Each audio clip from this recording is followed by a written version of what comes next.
Thanks. Lovely. Thank you. So as I was saying, hi Ars, thank you so much for joining me. My name is Lady K. I'm a radio personality from Zimbabwe. Yes, ma'am. Pleasure to meet you. Pleasures. Likewise. How was your weekend? It was good. Quite eventful. Obviously, yesterday was a special day. The love of my life was celebrating her Mother's Day. No. So, we had to make it a point that we were all, ready for a good time and just in a celebratory spirit. Absolutely. Well, Yeah. Savage Beauty, my word. Yeah. I finished watching it last night. And okay, so you're still hot off the. Listen, there's so many scenes and there's so many. I'm just like, and the thing is, with each episode, there's so much drama.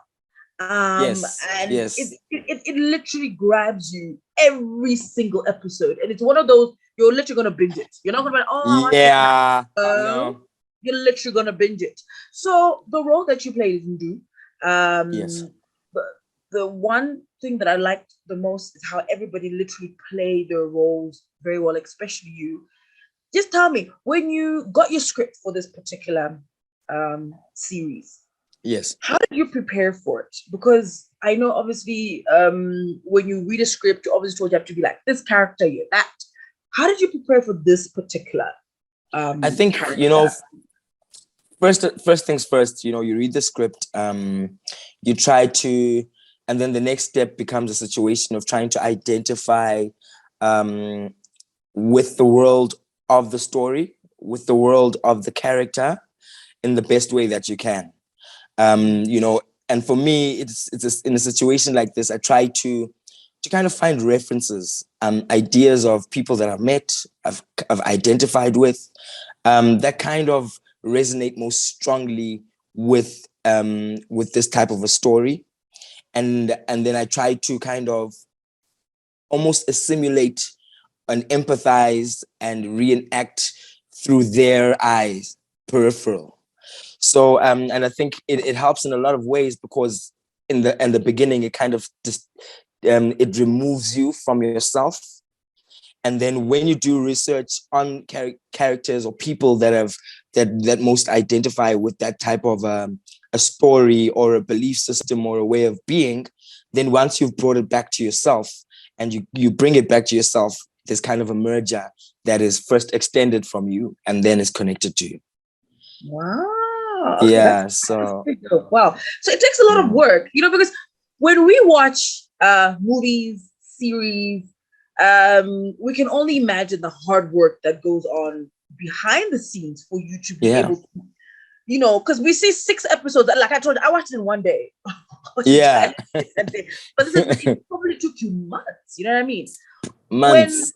When you were and when you guys were shooting the series, what was the most difficult thing for you as an actor behind the scenes? Because I know the minute it says lights, camera, action, obviously you're in actor mode, but then once it goes off, the surroundings, the actors around you, what's the most difficult thing behind the scenes as an actor for you? Because I can only imagine the amount of time, dedication, sweat, tears, everything that goes on behind the scenes. But with Savage Beauty, were there anything behind the scenes that were really tough for you? But obviously you had to soldier on?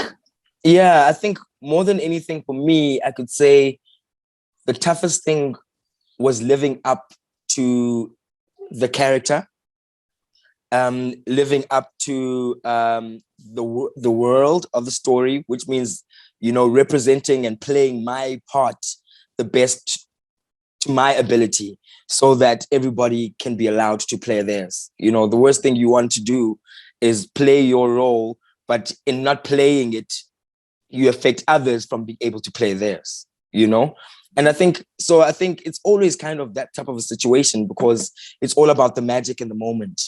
That's the beauty of our art form, in that, on every action, you can never be 100% sure how it will play out, how it will all end up unfolding, and what elements to that scene will be different from the last take. So I think the biggest challenges was because there's an amazing cast of stellar thespians. So I think maybe my challenge was, oh my goodness, all these giants, I better play my part, Wow. But other than that, it was really an amazing experience. We loved every moment of it. It was just laughter and jovialness along the way. Yeah. I think the one of the when you watch a series, you can a series works really well when all the characters are in line Yes, with it.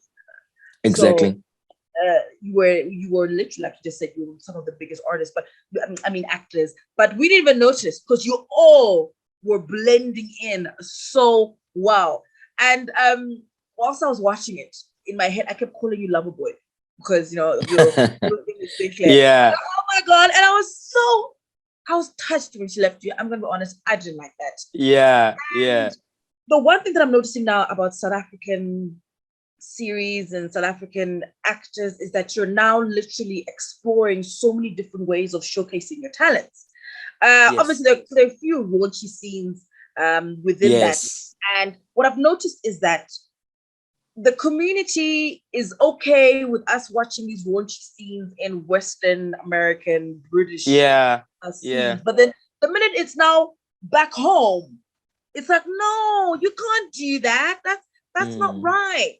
At any given mm. point when you were filming Black Savage, Savage Beauty, sorry, and you saw obviously the script for that particular part, did you have any Yes. reservations for that? Are you seeing Um, backlash, or what? It's what I gotta do. Let's do it. on my end, I think for the longest time since I've played the characters that I've played, I think it's been with a mission because storytelling is about reflecting us, but even beyond that, teaching us through us seeing our own ways, And I think the one thing I love about being an actor is that it gives us an opportunity to be able to see ourselves, but from a different looking glass. And for me, there's no greater privilege than that, because I think when people watch these types of scenes, when people watch these types of stories, the first thing that they look at is how they identify with the world and how they identify differently. So for me, being in South Africa and sorry, excuse me. No problem. Sorry. So for me, being in South Africa and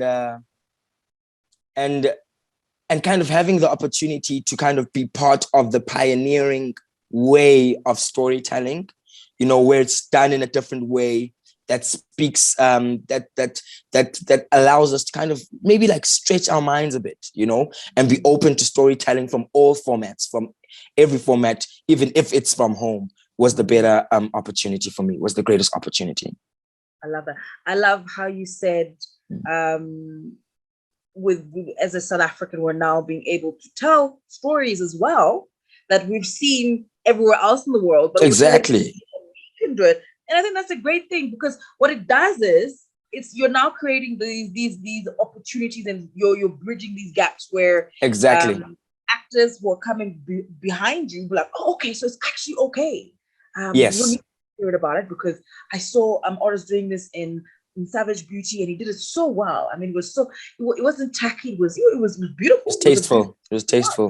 There we go. So I love that. I love the fact that now as Africans we're able to start telling all kinds of stories, but the way that we want to tell. Yes. Yes. We should all be free. We should all be free to know parameters around storytelling, because I mean that's what storytelling is about. It's about leaving reality, leaving the what's expected, and moving into an imaginary space. So there shouldn't be a limit in that world. There should be an endless possibility. Lovely. So after people watch this, I don't know, if to me you're Loverboy. Like that's for me for like Done. you're my Loverboy. Like for the entire season, my Loverboy. Yeah. When people eventually watch Savage Beauty, what do you think they're gonna walk away with? Like with what you've shown us from this particular series? What has Oros given to the world? Like, who is Oros when we watch Savage Beauty? I mean, I think you said Loverboy. When you said Loverboy, you said it well. I think he's gonna give his heart. I think they're gonna say he gave his heart. Yeah. He gave his vulnerability. Ndu is a vulnerable young man who holds his, his emotions to, like, he wears his heart on his sleeves, and I think people will empathize with him because I think a lot of people will be able to relate with him. He's someone who's really an outcast in the world where he's expected to play a particular role. And I think especially as Africans, we can identify with that, you should be this. This is what you should study. This is where you should end up being. And sometimes, and I think in a beautiful way, Ndu will represent the inner rebellion in all of us that wishes to do what speaks to their heart, so I look forward to people identifying with him, empathizing with him. I look forward to people really starting to really like this kid. No, we like you. With no doubt. We really like you. Like, yeah. I like you. That's why we gave you a nickname. You're the only one that I've given a nickname in the entire series. No, I loved it. I love the series. I think I'm loving the content that we're creating as Africans. I'm loving it. Oh, it's getting interesting. Yes, like we're now in a space where we are able to share stories. We can now relate to one another a little bit more. Yes. And I think it's a very, very beautiful thing. And the fact that you are part of this great production, Savage Beauty, I know the world is going to love it. I know audiences in Zimbabwe are going to love it a lot. Yeah. And so before you go, is there anything you'd like to say? Because I know there's going to be a huge wave of comments and people speaking about. Oh my goodness, yeah. So anything you'd like to say to people who are going to watch? I know obviously this is all about Savage Beauty, but as an individual, are you going to come to Zim? Is the Savage Beauty team going to come to Zim? Would love to have the cast in Zim. You know what I mean? You know what? Shout out. No, I just want to say shout out to all my Zimbabwean family over there. Like, guys, you can look forward to an experience filled with treachery, betrayal, love, sex, ecstasy, glam, high opulence. You can expect anything that really has to do with excitement to be part of the show. Enjoy it, connect with us, leave this world for a bit and allow yourself to kind of connect with the world of the Bengu family and the people from the outside trying to infiltrate. It's a beautiful story that I think you'll really resonate with. We would love to come to Zim, if you guys will have us, I'm sure we're going to be doing appearances and hosting events and so forth. So if you guys are rocking that side, invite us. We'll come through without a doubt. Mikasa Sukasa, okay? Yeah. Mr. Shah, would love to have you. Thank you so much for taking this time to speak to me. Savage Beauty is... Okay, now this is pre-recorded so they can edit it. Savage Beauty is out now because it's gonna drop now. Like it's the day that it actually comes out. So yes, it's coming out today, guys. Go out there. 12th of May. Netflix today is the 12th. So make sure you go out there and watch it. It's gonna be great. Watch. It's gonna be a great binge actually. And I would like to start the hashtag Loverboy. Savage Beauty. I'm going to start it. Just waiting to see. I'm going to start the hashtag. Yeah, go for it. All right. Thank you so much, Oros, for blessing me today. I enjoy the rest of the day and I'm looking forward to some great work with you in the future. Thank you, sir. Thank you, ma'am. Thanks so much, everyone. And I'll pop you the recording as soon as it comes through on my side. Thank you so much, Kylie. Bye.